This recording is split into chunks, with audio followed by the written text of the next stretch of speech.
اعوذ باللہ من الشیطان الرجیم بسم اللہ الرحمن الرحیم نحمد و نصلی علی رسول الکریم اما بعد۔ تو آج کا جو موضوع ہے وہ ہے 3 کہانیاں۔ یہ کلاس 7th کے لیے ہے۔ 7th کی جو کتاب ہے بہارستانی اردو، اسی کا ایک یہ سبق ہے۔ اسی سبق سے ہم نے یہ موضوع چن لیا ہے، یعنی 3 کہانیاں۔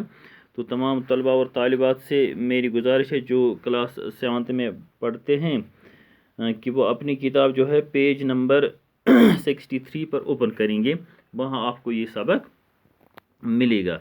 تو چلیے ہم آج اس سبق کو پڑھنا شروع کر دیتے ہیں۔ کہتے ہیں کہ آپ نے کہانیاں تو سنی ہوں گی، دادی اماں کی کہانیاں، نانی اماں کی کہانیاں، اسی طرح اور نہ جانے کس سے سنی کون سی کہانیاں۔ آج آپ اس سبق میں 3 کہانیاں پڑھیں گے جو ہیں تو مختصر سی، یعنی چھوٹی سی، لیکن آپ کو ان کا مطالعہ کرتے ہوئے بڑا مزہ آئے گا۔ لیجیے شروع کرتے ہیں 3 کہانیاں۔ اب ہم پہلی کہانی، اس کا نام ہے چالاک بندر۔ کہتے ہیں کہ کسی دریا کے کنارے ایک آم کا درخت تھا۔ اس درخت پر ایک بندر رہتا تھا۔ اس دریا میں ایک مگرمچھ بھی رہتا تھا۔ دونوں میں بہت دوستی تھی۔ مگرمچھ بندر سے ملنے کے لیے آتا تو بندر اسے میٹھے آم کھانے کو دیتا۔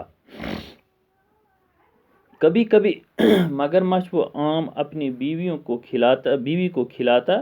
ایک دن مگرمچھ کی بیوی نے مگرمچھ سے کہا، تمہارا دوست بندر روز میٹھے آم کھاتا ہے، اس کا دل بہت میٹھا ہوگا، میں اس کا دل کھانا چاہتی ہوں۔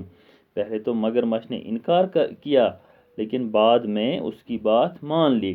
مگرمچھ بندر کے پاس گیا اور کہا، دوست آج میرے گھر تمہاری دعوت ہے۔ بندر مان گیا۔ مگرمچھ بندر کو اپنی پیٹھ پر بٹھا کر لے چلا۔ جب وہ دریا کے بیچ میں پہنچے تو مگرمچھ نے بندر سے اپنے دل کی بات کہی۔ بندر پہلے تو گھبرایا، لیکن پھر بڑی چالاکی سے بولا، بھائی میرا دل تو درخت پر رہ گیا ہے، اس وقت تم نے کیوں نہیں کہا؟ میں ساتھ لے آتا، اب واپس جا کر لانا ہوگا۔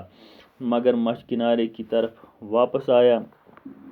کنارے پر آ کر بندر درخت پر چڑھ گیا۔ مگرمچھ انتظار کرتا رہا۔ دیر ہو گئی تو اس نے بندر کو پکارا۔ بندر نے کہا، دوست تم نے مجھے دھوکہ دیا ہے، اب میں دھوکے میں نہیں آؤں گا، تم جا سکتے ہو۔ مگرمچھ اپنا سا منہ لے کر چلا گیا۔ اپنا سا منہ لے کر یہ محاورہ ہے، اس کے معنی ہے ناکام واپس لوٹنا۔ اس کے بعد بندر نے کبھی مگرمچھ کو آم نہیں دی۔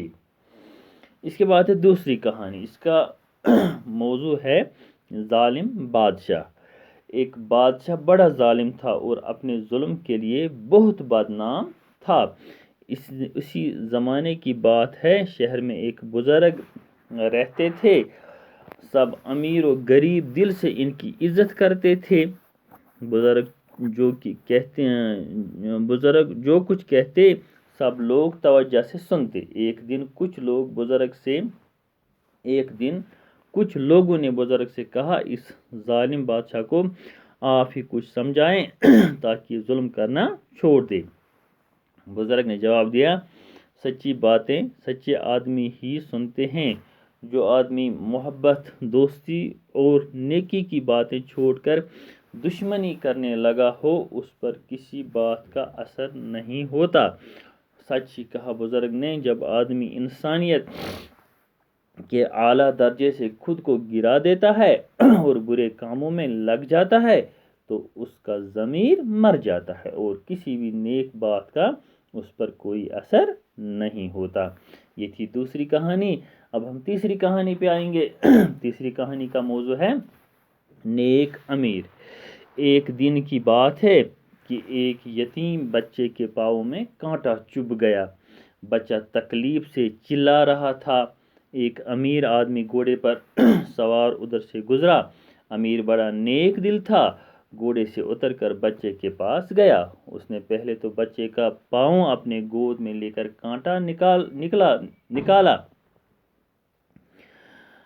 پھر زخم پر پٹی باندھ دی اور تب اس سے گھوڑے پر بٹھا کر اس کے گھر چھوڑ آیا۔ کچھ دن بعد اس امیر آدمی کا انتقال ہو گیا۔ کسی شخص نے خواب میں دیکھا کہ وہ امیر آدمی اللہ کا شکر ادا کر رہا ہے کہ وہ کتنا مہربان خدا ہے جس نے مجھے ایک سوکھے کانٹے کے بدلے جنت کے باغ دیے ہیں۔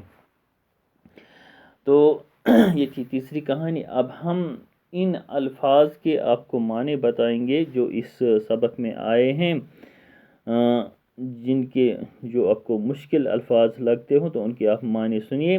پہلا لفظ ہے ظالم۔ ظالم کے معنی ہیں ظلم کرنے والا۔ ضمیر، اس کے معنی ہیں دل و دماغ، دل یا دماغ۔ مختصر، چھوٹا چھوٹی، اپنا سا منہ لے کر جانا، ناکام واپس لوٹنا۔ بدنام، وہ شخص جو خراب شہرت رکھتا ہو۔ انتقال، مرنا۔ پیٹھ، کمر۔ یتیم، جس کا باپ نہ ہو۔ مطالعہ، پڑھنا۔ تو اس طرح یہ سبق جو ہے اپنے اختتام کو پہنچ گیا۔ ہم آپ سے رخصت چاہتے ہیں۔ خدا حافظ۔